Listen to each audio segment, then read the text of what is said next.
Master صاحب نے school میں اسلم کو اتنا مارا کہ دوسرے دن سے ہی اس نے اسکول آنا بند کر دیا۔ گھر آ کر اس نے اپنے باپ کو اپنے ہاتھوں اور پشت پر چھڑی کے نشانات دکھائے تو اسلم کے باپ نے کہا کوئی بات نہیں بیٹا، استاد صاحب تمہارا دشمن تھوڑی ہے، اس میں تمہارا ہی بلا ہے۔ آج تو تم نے چھٹی کی ہے، کل سے اسکول ضرور جانا۔ لیکن اسلم نے اپنے باپ سے صاف صاف الفاظ میں کہہ دیا کہ میں اب اس اسکول میں نہیں جاؤں گا، مجھے پڑھنے کا بہت شوق ہے، لیکن اس اسکول میں نہیں، کسی دوسرے اسکول میں میرا ایڈمیشن کروائے۔ مگر اسلم کے باپ نے اس پر سختی کی کہ ہمارے علاقے میں یہی ایک ہائی اسکول ہے جو کہ سرکاری ہے، باقی سب پرائیویٹ اسکول ہیں اور ان کی فیس میں ادا نہیں کر سکتا ہے، لہٰذا اگر تمہیں پڑھنا ہے تو کل ہر حال میں تجھے اسکول جانا پڑے گا۔ بقول اسلم کہ اسے ناحق سزا دی گئی، لہٰذا وہ اسکول نہیں جائے گا۔ 2-3 دن گزرنے کے بعد جب وہ اسکول نہ گیا تو اس کے باپ نے بھی اسے بہت مارا، اتنا مارا کہ ماسٹر صاحب کی سزا بھی وہ بہت چھپا تھا۔ ماں ہاتھ جوڑ کر اپنے شوہر سے التجا کر رہی تھی کہ میرے بیٹے کو چھوڑ دے، مگر اسلم کا باپ مار مار کر تھک گیا۔ اسلم اپنے باپ کے اس رویے سے مایوس ہوا تو قرض چھوڑ کر چلا گیا۔ پہلے تو انہوں نے نہیں سمجھا کہ وہ کسی رشتہ دار کے گھر چلا گیا یا پھر اپنے دوست کے گھر ہوگا، لیکن اسلم کہیں نہیں ملا۔ اس کے باپ نے اسے تلاش کرنے کی کوشش بھی نہیں کی، نہ ہی اخبار میں اشتہار دیا، نہ ہی پولیس اسٹیشن میں رپورٹ درج کرائی، اور پھر اپنی بیوی سے کہا کہ اس منحوس سمجھو ہمارا دو کے بجائے ایک ہی بیٹا ہے اور اسلم سے اب ہمارا کوئی تعلق نہیں۔ 15 برس بعد شہر میں نئی ڈی پی او صاحب تعینات ہوئے۔ واپس میں بیٹھنے کی بجائے اس نے باہر سین میں ہی کرسی لگائی تاکہ عام شہریوں کے مسائل سن سکے اور ان کو حل کر سکے۔ ماسٹر صاحب کی چھوڑی ہوئی تو وہ بھی اپنی پریشانی لے کر ڈی پی او صاحب کے پاس گئے۔ آفس کے باہر ایک لمبی قطار لگی تھی اور جب ماسٹر صاحب کی نظر ڈی پی او صاحب پر پڑی تو اسے اپنی آنکھوں پر یقین نہ آیا، کیونکہ سامنے بیٹا شخص شکور صاحب کی پرچون کی دکان تھی اور اللہ تعالیٰ نے اسے 2 بیٹے اور 1 بیٹی عطا کی تھی۔ شکور صاحب بہت محنتی شخص تھے، لیکن اسے اس بات کا ساری زندگی افسوس رہا کہ اس کے والد نے اس سے پڑھایا نہیں۔ وہ محض 5 جماعتیں پڑھا تھا، اس کے بعد اس کے باپ نے اسے آگے نہ پڑھایا اور شکور کو اسکول سے نکلوا کر اپنے ساتھ کاروبار میں شامل کر لیا تھا۔ اس وقت شکور بچہ تھا، اپنا برا بھلا نہیں سمجھتا تھا، لیکن وہ جیسے ہی جوان ہوا اور اپنے دوستوں کے تعلیمی میدان میں آگے دیکھا وہ ان سے اس بات کا شدید صدمہ ہوا۔ وہ جانتا تھا کہ اس کے باپ سے بہت بڑی غلطی ہوئی ہے۔ تعلیم ایک زیور ہے، تعلیم کا مقصد نوکری حاصل کرنا نہیں بلکہ ایک قابل اور اچھا پڑھا لکھا انسان بننا ہے۔ ایک پڑھا لکھا انسان زندگی کے کسی بھی موڑ میں ایک ان پڑھ شخص کی بدولت سروائیو کر سکتا ہے اور اپنا مستقبل روشن کر سکتا ہے۔ آج جس کے وہ دو جو بچپن میں شکور کے ساتھ کھیلتے تھے اور بڑے بڑے عہدوں پر فائز ہو چکے تھے، تو شکور کو وہ زمانہ یاد آتا تھا جب اس نے اسکول چھوڑا تھا۔ کاش کہ وہ اسکول نہ چھوڑتا تو آج بھی وہ ایک بڑے عہدے پر فائز ہوتا، اور جتنی محنت وہ آج کر رہا ہے شاید اسے اتنی زیادہ محنت نہ کرنا پڑتی۔ شکور صاحب کے بیٹے بڑے ہوئے تو انہوں نے اسے اسکول میں داخل کروایا اور ساتھ ساتھ اپنے آپ سے ایک وعدہ کیا کہ جو حسرت میری تھی، جو کام میرا باپ نہ کر سکا، میں وہ ضرور کروں گا، اپنی اولاد کو اچھی تعلیم دلواؤں گا تک معاشرے میں اپنا مقام بنا سکیں گے۔ شکور کا بڑا بیٹا اسلم 10ویں جماعت میں پڑھتا تھا جبکہ چھوٹا بیٹا امجد 8ویں جماعت میں پڑھتا تھا۔ دونوں بچے پڑھائی میں کافی لائق تھے اور اسکول سے انہیں کافی انعامات بھی ملتے تھے۔ لیکن شکور کو اس بات کا پتہ چلتا کہ ان کے بچوں نے انعامات لیے ہیں اور اسکول کے استاد ان کی بہت تعریف کرتے ہیں، تو اس سے اس بات کی بہت خوشی محسوس ہوتی تھی۔ شکور کی بیوی بیمار رہنے لگی اور شکور کی دکان بھی ٹھیک طریقے سے نہیں چل رہی تھی۔ دکان کی سیل کافی کم ہو رہی تھی۔ اس کی وجہ یہ تھی کہ اس گلی میں ایک بہت بڑی مارکیٹ بنائی گئی جہاں پر جدید طریقے سے تمام اشیاء مل سکتی تھی، اور اس کے علاوہ ایک یوٹیلیٹی اسٹور بھی تھا۔ ان وجوہات کی وجہ سے شکور کی دکان کی سیل میں کافی کمی ہوئی۔ اور وہ اس لحاظ سے کافی پریشان تھا۔ اس کا ارادہ تھا کہ وہ اپنی دکان یہاں سے شہر میں شفٹ کرے، کیونکہ شہر میں زیادہ کسٹمر آنے کی چانسز ہوتے ہیں، مگر فی الحال اس کے پاس اتنے پیسے نہیں تھے کہ وہ ایسا کر سکے۔ اسلم بچہ نہیں تھا، وہ اچھی طرح اس بات کو سمجھتا تھا کہ اس کی ماں کا علاج ٹھیک طریقے سے نہیں ہو رہا ہے، اور اپنے باپ سے بھی ایسا نہیں کہہ سکتا تھا کہ اماں کیا اچھے اسپتال میں علاج کروائے، کیونکہ وہ اپنے باپ سے بہت ڈرتا تھا، جھجکتا تھا اور یہ بات کہہ سکتا تھا۔ لہذا وہ سوچنے لگا کہ ایسا کیا جائے۔ وہ پڑھائی نہیں چھوڑ سکتا تھا، لیکن کئی بار اس کے دل میں یہ بات ضرور ہے کہ 1 سال کے لیے پڑھائی چھوڑ دوں اور کہیں چھوٹی موٹی جاب کرنا شروع کر دوں، یا پھر مزدوری، تاکہ اپنی ماں کے علاج کے پیسے جمع کر سکوں۔ اس نے اپنے مختلف دوستوں کے ذمہ لگایا کہ اگر صبح کوئی جاب ہو کہ پارٹ ٹائم ہو مل سکے تو مہربانی ہوگی۔ آخرکار ایک دوست نے اس کی مدد کی اور کہا کہ تمہارے لیے 2 گھنٹے کی ایک جاب ہے، شہر کے مختلف گھروں میں اخبارات دینے نہیں، اور یہ کام تو نے 2 گھنٹوں میں کرنا ہے۔ صبح 6 سے لے کر 8 بجے تک تمہیں یہ کام کرنا ہے، اور 8:30 بجے تک تو نہ اپنے اسکول بھی آ سکتا ہے۔ یہ سن کر وہ بہت خوش ہوا۔ اس سے پیسوں کی ضرورت تھی، وہ اپنی ماں کی وجہ سے وہ کافی پریشان بھی تھا، اور کچھ پیسے بھی جمع کرنا چاہتا تھا تاکہ اس کے ماں کا اچھے اسپتال میں علاج ہو سکے۔ یہ پارٹ ٹائم جاب ملنے پر وہ کافی خوش تھا، کیونکہ ماہانہ 10,000 روپے اسے ملنے تھے۔ وہ تو یہی سمجھ رہا تھا کہ وہ وقت پر اسکول میں پہنچ جائے گا، اور اس نے یہ کوشش بھی کی تھی، لیکن آگے جا کر اس کے لیے کافی مسائل بنے تھے۔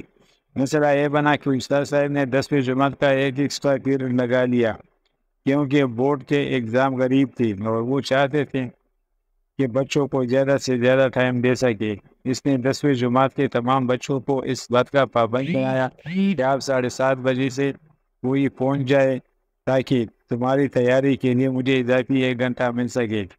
اسلم صبح ہی گھر سے نکلتا، 6 بجے سے لے کر 8 بجے تک وہ شہر کے مختلف گھروں میں اخبارات پہنچاتا، اور پھر سائیکل دوڑاتا ہوا وہ اسکول کی طرف آتا، مگر آگے سے اس کا استقبال ٹھیک نہ ہوتا۔ میٹرک کا انچارج بار بار اسے وارننگ دے رہا تھا کہ تم کلاس میں لیٹ ہو جاتے ہو، حالانکہ میں نے کہا بھی ہے کہ کلاس میں جلدی آنا ہے۔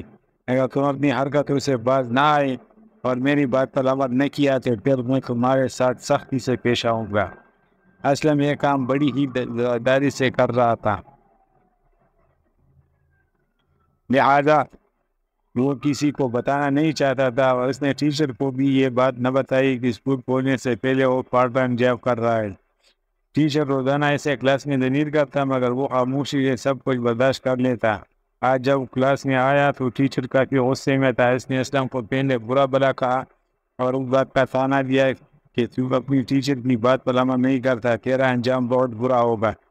اسلم نے اپنے ٹیچر سے معذرت نہ کہا کہ سر آپ مجھ پر بھروسہ رکھتے، میں کسی مجبوری کی وجہ سے اسکول وقت پر نہیں پہنچ سکتا، مگر میں آپ سے اس بات کا وعدہ کرتا ہوں کہ اچھا نمبر حاصل کروں گا، کیونکہ میں نے کافی تیاری کر رکھی ہے اور میری تیاری میں کمی نہیں۔ مگر ٹیچر صاحب نے اور دیکھا نہ تاؤ دیکھا، وہ بری طرح اسلم کو مارنے لگا،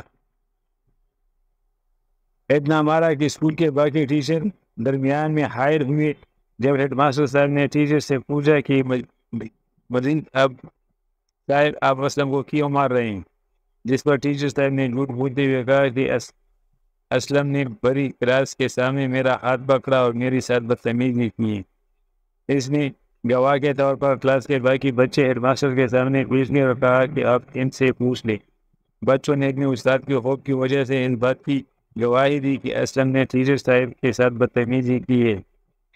ہیڈ ماسٹر کو بھی اسلم پر غصہ آیا اور اس نے بھی اسلم کی پٹائی شروع کر دی۔ اس کے بعد یہ کہہ کر ان سے نکال دیا کہ کل اپنے والد کو لے کر ادھر آنا، مگر اسلم کو اس بات کا بہت غصہ تھا کہ اس بات کا افسوس تھا کہ اس سے بغیر کسی وجہ کے مارا ہے، اور ٹیچر صاحب جس کی وہ اتنی عزت کرتے تھے اس نے اسلم پر جھوٹا الزام لگایا۔ اسلم روتا ہوا گھر آیا تو اس کے باپ نے اسلم سے رونے کی وجہ پوچھی۔ اسلم نے روتے ہوئے کہا بابا آج ایک ایسے ٹیچر نے مجھے مارا جن کی میں سب سے زیادہ عزت کرتا تھا، اور مجھے افسوس تو اس بات کا ہے کہ جس وجہ سے مجھے مارا گیا وہ بھی بنیاد تھی۔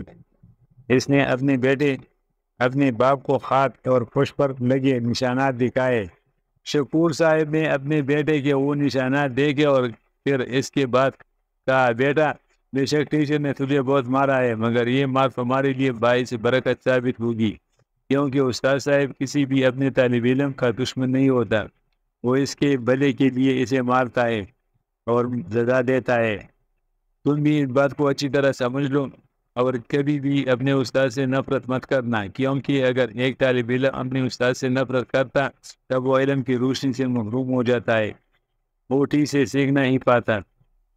اسلم نے اپنے باپ سے کہا کہ میں اپنے استاد سے نفرت نہیں کرتا، لیکن اب میں اس اسکول میں نہیں پڑھوں گا، بلکہ آپ تو میں چاہ کر اس اسکول میں پڑھ ہی نہیں سکتا۔ شکور نے اپنے بیٹے سے کہا کہ تو کل جائے گا ہر حال میں، لیکن فی الحال میں تجھے حکیم صاحب کے پاس لے جاتا ہوں تاکہ وہ تمہارے کچھ مرہم پٹی کرے۔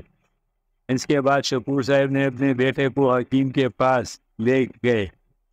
حکیم صاحب نے کچھ ادویات دی اور مرہم پٹی کی۔ صبح ہوئی تو شکور نے اپنے بیٹے سے کہا کہ تیاری کرو اسکول کی، مگر اس نے باپ سے کہا کہ اب مجھے اس عقل سے خارج کروائے، میں کسی دوسرے اسکول میں پڑھنا چاہتا ہوں۔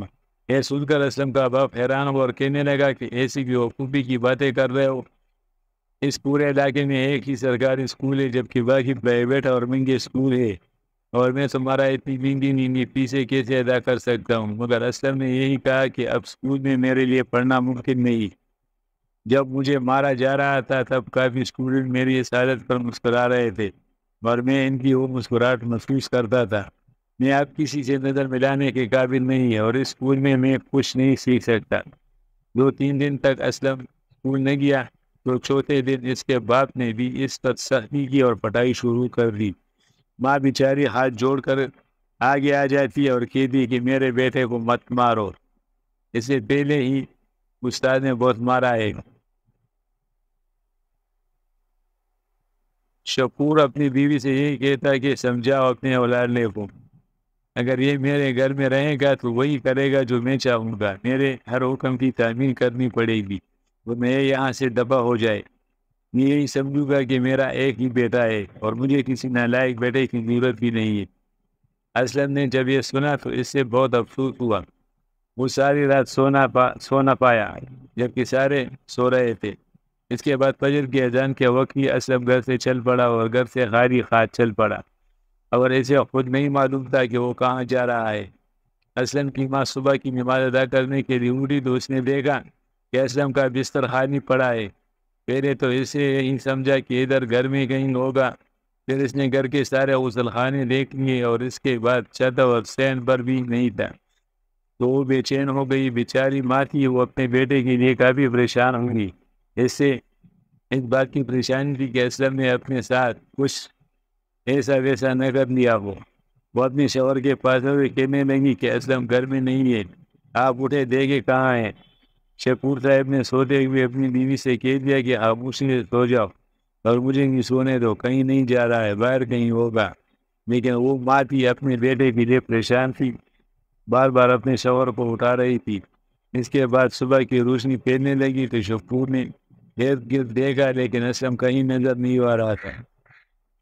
اسلم کے جو قریبی دوست تھے اس نے اس سے بھی پوچھا لیکن انہوں نے کہا کہ اسلم ہمارے پاس نہیں ہے۔ ماں بیچاری رونے لگی لیکن باپ کا دل اب بھی سخت تھا۔ امجد کو اپنی بڑے بھائی سے لگاؤ تھا مگر وہ اپنے باپ کے خوف کی وجہ سے روئی بھی نہیں سک رہا تھا۔ اسے تو اب اس بات کی فکر کھائے جا رہی تھی کہ میں اکیلا اسکول کیسے جاؤں گا، کیونکہ اکثر لڑکے جو اس کے ساتھ لڑائی جھگڑا کرتے تھے وہ بڑا بھائی اسلم ہی اپنے چھوٹے بھائی کی مدد کے لیے آتا تھا۔ 2 دن گزر چکے تھے لیکن اسلم کا کچھ اتا پتہ نہیں، مگر ان تمام باتوں کے باوجود شکور نے ہی اپنے بیٹے کی گمشدگی کا اشتہار اخبار میں دیا، وہیں پولیس اسٹیشن میں جا کر رپورٹ درج کرائی۔ اس کی بیوی چیخ کر یہی کہتی تھی کہ آپ اتنے سنگ دل کیسے ہو سکتے ہو، اپنا بیٹا آپ کا بیٹا تھا، لیکن آپ نے تو پولیس اسٹیشن جانا ہی مناسب نہیں سمجھا۔ بیٹے کو تلاش کرنے کی اتنی کوشش کی، وہ اپنی بیوی سے کہنے لگا کہ بہتر یہ ہے کہ اس کا نام میرے سامنے لینا مت، اور جتنی جلدی ممکن ہو بھول جاؤ، کیونکہ وہ اتنا چھوٹا نہیں تھا، نہیں نادان تھا، بالغ تھا، اب سمجھتا ہے۔ اسلم گھر چھوڑ کر تو جا رہا تھا، لیکن بار بار اسے اپنی ماں کی یاد ستا رہی تھی۔ وہ تو اپنی ماں کے علاج کے پیسے جمع کرنے کی کوشش نہیں کر رہا تھا، مگر قسمت نے اسے موقع نہ دیا۔ شہر میں جا کر اس نے یہ جاب چھوڑی اور یہ حجاب کرنے لگا، اور صبح 6 سے 8 بجے تک اب بھی گھر گھر میں جا کر اخبار پھینکنے لگا۔ اس کا دوست جانتا تھا کہ اسلم کہاں ہے، لیکن اس نے اپنے دوست عامر کو سختی سے منع کیا، اور جب اخبار والے کو اسلم کے بارے میں پتہ چلا کہ یہ بچہ پڑھائی میں بہت اچھا ہے، تو اس نے اسلم سے اس بات کا اور اس خواہش کا اظہار کیا کہ وہ تم مزید پڑھنا چاہتے اور تمہاری اس لحاظ سے مدد کروں گا، مگر اسلم نے اس سے یہی کہا کہ میرے پاس تعلیم حاصل کرنے کے اخراجات نہیں۔ اخبار والے نے کہا کہ مجھ سے پیسے لے لو، جب کبھی تمہارے حالات بدل جائے تو واپس کر دینا۔ اخبار والے کی خواہش پر وہ جاب کے ساتھ ساتھ پڑھائی بھی کر رہا تھا، اور پھر اعلیٰ تعلیم حاصل کرنے کے لیے اسے شہر سے باہر کسی دوسرے شہر جانا پڑا۔ اب اسلم ایسا حل ہو چکا تھا کہ وہ اپنی تعلیمی اخراجات خود پورے کر سکے، کیونکہ وہ ٹیوشن پڑھانے میں ماہر ہو چکا تھا، اور وہ ٹیوشن میں اسے کافی پیسے بن رہے تھے۔ وہ لاہور میں بڑے بڑے گھروں میں بچوں کو ٹیوشن پڑھا رہا تھا، اور ساتھ ساتھ ماسٹر کی تعلیم بھی کر رہا تھا۔ اچھے اچھے لوگوں کے ساتھ اس کے تعلقات تھے، اور خفیہ طور پر وہ اپنے دوست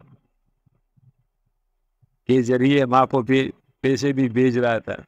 ماں سے جدائی وہ زیادہ برداشت نہیں کر سکتا تھا، لہذا اپنے دوست کے ذریعے ماں سے بات بھی کی، اور اپنی ماں کو ان بات میں تسلی دی کہ میں آپ سے ضرور ملنے آؤں گا، مگر ابا کی غیر موجودگی بھی آؤں گا۔ جب اسلم کی ماں کو پتہ چلا کہ اس کا بیٹا صحیح سلامت ہے اور اللہ تعلیم حاصل کر رہا ہے، تب اسے دلی طور پر سکون حاصل ہوا، اور جو اپنے بیٹے کے لیے دن رات تڑپ رہی تھی اب تھوڑی سی مطمئن ہو گئی۔ اور پھر ایک دن وہ چپکے سے اپنے گھر آیا تھا، جبکہ اس کا باپ شکور گھر میں موجود نہیں تھا۔ وہ اپنی ماں سے لپٹ کر خوب رویا۔ دونوں ماں بیٹا کافی دیر تک ایک دوسرے سے باتیں کرتے رہے۔ اس سے اس بات کی بہت خوشی تھی کہ اس کی ماں سب بچ چکی تھی، اس کی طبیعت بھی پہلے سے کافی بہتر تھی۔ باپ کے گھر واپس آنے سے پہلے ہی وہ گھر سے چلا گیا، اور ماں سے اس چیز کی درخواست کی میری پڑھائی کے لیے اور میری کامیابی کے لیے ہمیشہ دعا کرتی رہنا۔ آپ کی دعاؤں کے بدولت میں ایک دن بہت بڑا آدمی بنوں گا۔ ماں نے اپنے بیٹے سے یہی کہا کہ میری دعائیں ہر وقت تمہارے ساتھ ہیں، انشاءاللہ تو تعلیمی میدان میں آگے جائے گا اور اس ملک کا نام روشن کرے گا۔ وہ اپنے چھوٹے بھائی احمد سے بھی ملا اور اسے میں اس بات کی نصیحت کی کہ ماں کا خیال رکھنا۔ شکور جب گھر واپس آیا تو اس نے بیوی کی صندوق میں ڈھیر سارے پیسے دیکھے تو اسے شک ہوا کہ یہ پیسے کہاں سے آئے، کیونکہ امجد کی نوکری نہیں اور میں نے بھی اپنی بیوی کو پیسے دیے نہیں، اور پھر آخر یہ آئی کہاں سے۔ اسے اس بات کا شک تھا کہ میرے غیر موجودگی میں اسلم گھر ضرور آیا تھا، کیونکہ اس کو گھر آتے ہوئے اس کے ایک ماہیدار نے دیکھ دیا تھا، اور اس نے شکور سے کہا کہ بھائی مبارک ہو، تمہارا بیٹا واپس آ گیا۔ جس پر شکور نے کہا کہ آپ کیسی باتیں کر رہے ہیں۔ اس نے شکور صاحب کو خود بتایا کہ میں نے تمہارے بیٹے اسلم کو دیکھا تھا، ماشاءاللہ کافی بڑا ہو چکا ہے اور تعلیم یافتہ اور خوبصورت نوجوان ہے، لیکن آنا کی ضد میں اس نے اس کو کوئی جواب نہ دیا۔ اور پھر امجد نے اپنے باپ کو بتا دیا کہ ہاں اسلم آیا تھا، مگر اسے اس بات کا رنج تھا کہ ابا مجھ سے اتنی نفرت کیوں کرتے ہیں، اور اس نے مجھے تلاش کرنے کی کوشش تک نہیں کی اور نہ ہی مجھ سے تعلق رکھنے کی کوشش کی۔ شکور اب بھی اپنی غصہ پر اڑا تھا اور کہنے لگا کہ میں ایسے بیٹے سے کیسے تعلق رکھوں گا جو میرا نافرمان تھا اور زندگی میں کبھی ترقی نہیں کر سکتا۔ امجد اپنی بھائی کے دباؤ میں آگے بڑھا اور اپنے باپ کی حقیقت بتائی کہ کس وجہ سے ماسٹر نے اسے مارا تھا، اور بتایا تھا کہ میرے بھائی نے کوئی غلطی نہیں کی تھی، ماں کے علاج کے سلسلے میں وہ ایسا کر رہا تھا۔ اسے اس بات کا علم ہو چکا تھا کہ آپ کی دکان صحیح نہیں چل رہی تھی اور دکان کی سیل نہ ہونے کی وجہ سے اب پریشان ہیں۔ لہذا آپ کا ساتھ دینے کا فیصلہ وہ بیچارہ صبح شہر میں جا کر اخبار کو روک کرتا تھا اور پھر اسکول میں آتا تھا اور اسکول وقت پر آتا تھا، لیکن پھر بھی ٹیچر نے اسے مارا تھا۔ وہ ماں کے لیے پیسے جمع کر رہا تھا کہ ماں کا طریقے سے علاج ہو سکے۔ اگر آپ کو میری بات کا یقین نہیں آتا تو میں اس اخبار والے کو بھی جانتا ہوں جس کے پاس میرا بھائی نوکری جاتا تھا۔ شکور نے جب یہ سنا تو اس کی آنکھوں میں آنسو آ گئے۔ وہ اپنے بیٹے سے ملنے کے لیے بے چین ہونے لگا، مگر اب اسلم نے وعدہ کیا تھا کہ تبھی گاؤں سے میں واپس لوٹوں گی جب وہ ایک پہچان بنا لے اور اپنی حیثیت بدل لے۔ اس نے اپنی ماں سے کیا وعدہ سچ کر کے دکھایا۔ مقابلے کے امتحان میں پاس ہو کر پولیس افسر بنا اور پھر لاہور سے چکوار اپنا ٹرانسفر قرار اپنے ہی علاقے میں خدمت کرنے کا عزم کیا۔ اس وقت اس ضلع کے حالات کچھ ٹھیک نہیں تھے، لہذا وہ جان بوجھ کر ادھر آیا تھا۔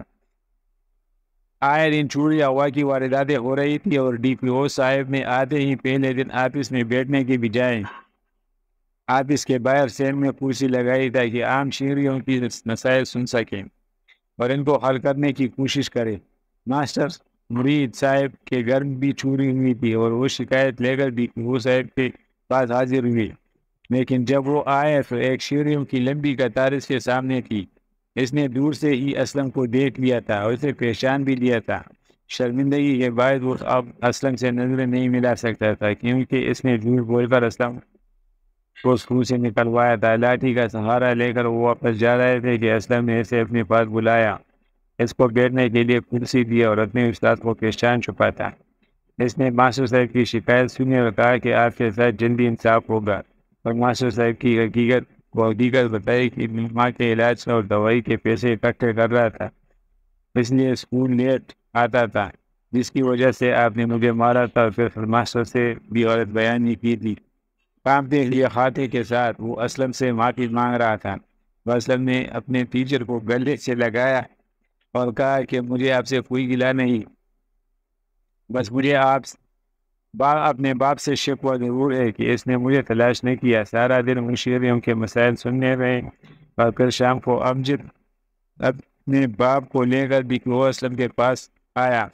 15 برس باپ شکور کو اپنے بیٹے کے ساتھ سامنے ہو رہا تھا اور وردی میں بہت خوبصورت لگ رہا تھا، جبکہ شکور کی آنکھوں میں آنسو تھے۔